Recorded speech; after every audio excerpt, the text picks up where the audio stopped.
Coming up next on The Locker Room, picking up the pieces. We'll recap the Hoosiers' Sweet 16 loss against Syracuse. Then, Mr. Mad Ant himself, Ron Howard, joins us in studio to talk all about the Ants' push towards the postseason. And finally, this is the end. We'll hear from the Comets with the regular season finale just one day away. So sit back, relax, and get comfy, because we're headed inside the locker room. From WFFT, this is The Locker Room with Sports Director Randy Zemnick in high definition. Hi everybody, and a happy Friday to you. I'm Randy Zemnick, and welcome inside the locker room. Well, gang, it's less than 24 hours later, and it still stings, no doubt about it. Plain and simple, even with 3 days rest, Tom Crean's bunch simply looked downright confused and disorganized, playing against Syracuse's 2-3 zone. It wasn't good. You saw it. Not good at all. Okay.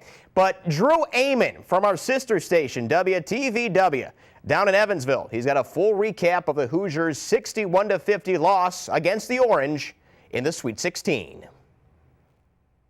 The NCAA tournament run ends in D.C. for Indiana. The Hoosiers held to just 33% shooting. They commit 19 turnovers. We had, our goals set high, and we were stopped short. Jordan Holes and the Indiana Hoosiers were stopped one victory shy of a 30-win season, and more importantly, a trip to the Elite Eight. Early on, the tone was set by Syracuse with its trademark zone defense. Zeller, the other offense.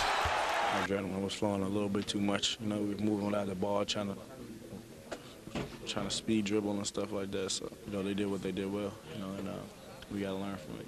Indiana turned the ball over 12 times in the first half and trailed by 12 points at the break. Victor Oladipo's three cut it to 6 with 14 minutes left. Oladipo finished with 16 to lead IU, but Michael Carter-Williams had a career-high 24 for Syracuse. When someone gets going throughout the game, it's kind of hard to stop them, and slow them down. So he did it. He had a great game. The Hoosiers would get no closer than 9 the rest of the way, falling 61-50. They made tough shots. They had a couple offensive rebounds that bounced their way, and the momentum was just on their side. We tried to keep momentum once we had it. Unfortunately, we couldn't do that. Those 50 points scored by IU, a season low for the Hoosiers, and very uncharacteristic considering Indiana was third in the nation in scoring this season. IU finishes at 29-7. Reporting from the Sweet 16 in D.C., I'm Drew Amon. All right, thanks, Drew. To Deshaun Thomas and the Buckeyes now, and gang, last night's win against Arizona in the Sweet 16, pretty much a carbon copy of last week's win over Iowa State in second-round action. Quentin Ross, he did his best Aaron Craft impression and knocked down a 3 with 2 seconds left to go to give the Buckeyes a 73-70 win, and more importantly, clinched a spot in its second consecutive Elite Eight. The Bucks now get set to take on Wichita State on Saturday with a trip to another Final Four hanging in the balance. I think obviously it's a privilege. It's an honor to be playing tomorrow. This is what college basketball is all about. I think these guys have done a tremendous job thus far. We're not done yet in our preparation work, but we know we've got a heck of a battle tomorrow and look very forward to it.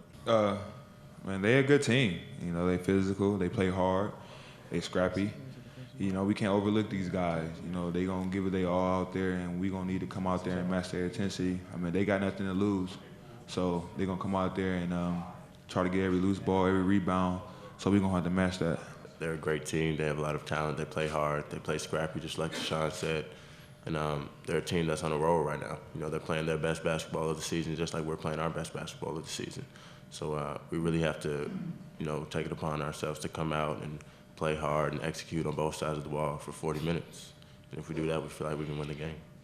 All right, well, after receiving overtures from UCLA about its open head coaching job, Butler coach Brad Stevens has decided he's not going anywhere, instead opting to stay with the Bulldogs. The 36-year-old guided Butler to back-to-back national title appearances in 2010 and 2011. Stevens reportedly makes around $1 million a year, but there has been talk the school may renegotiate his deal and give him a bump in pay. But again, Brad Stevens, he rebuffs UCLA and opts instead to stay at Butler. Good for him. Okay, switch gears now to the Mad Ants. And with 4 games left to go in the regular season, Dwayne Tickner's bunch has a 1-game edge for the 8th and final playoff spot in the league. Tonight, Ants back in action over at the Coliseum, taking on Reno. Ants back home after beating Iowa last night. Now, Reno comes into this one with a second worst record in the league at 15-39. Pick this one up as Tony Mitchell, he passes it up to Anthony Harris. Harris takes care of the rest, up and in with a sweet little runner there. Then Harris, he's going to go up for the layup, but no good, little too strong. Tommy Smith says, I'll help you out, my man, with a tip in. He would have 7 on the evening. Brian Austin now bangs one in down low, and the Ants, another big-time win. They take it 106-86. They're back in action Friday. They're back in action Sunday. They were in action today. And the Coliseum against Texas. That one is a 5 o'clock start time. All right, well, our Courtney King was taking in all the action over the Coliseum. She joins us now live to break down tonight's win. Take it away, Courtney. Hey, Randy. Well, tonight was exactly what the Mad Ants needed, a huge win to get them some momentum going as they can hopefully carry that on into the postseason. Now, the man to watch lately has been Tony Mitchell, who in the last 3 contests has scored well into the 30 points, even one with a 47-point game. Now, tonight he was a little lower, 25 points. When I asked head coach Dwayne Tickner why that was, he said nothing about Mitchell's performance, but he said the team was scoring better as a whole and contributing more points instead of just relying on Tony. Now, tonight marks the 25th win of the season, and that's actually a franchise record for the Mad Ants, and I asked Dwayne about that as well, and he said he's not just happy with only 25 wins. Take a listen to this. Well, I mean, feather in the cap to our players, but, that's not where we want to be. I mean, we've said it all along. We've set higher goals than to, win 25 games. We're very happy where we're at. I thought it was a team effort. We had contributions from everybody up and down the lineup.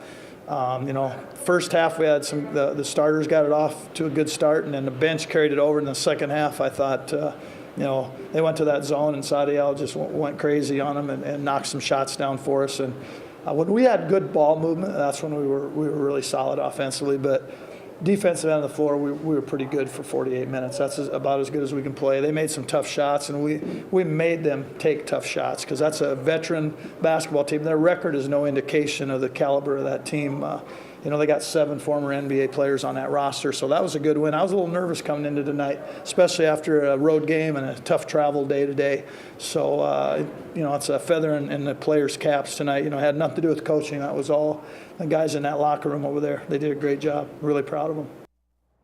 Now, the win tonight puts them strong in that 8th and final spot heading into the postseason, but still a few games left. But since Maine did not play tonight, they are holding strong in that 8th spot. Reporting live in the newsroom, Courtney King, WFFT Local Sports. We'll send it back to you in studio, Randy.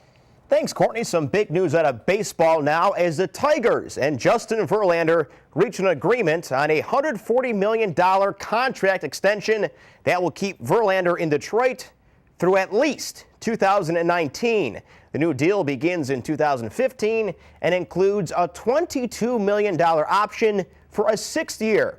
And combined with the $40 million Verlander was already owed for the next 2 seasons, the Tigers will now pay the pitcher, get this, $180 million over the next 7 seasons. The deal now makes Verlander the highest paid pitcher in the majors. Another big deal to report, this one in the NFL. The Dallas Cowboys are taking care of Tony Romo, to say the least.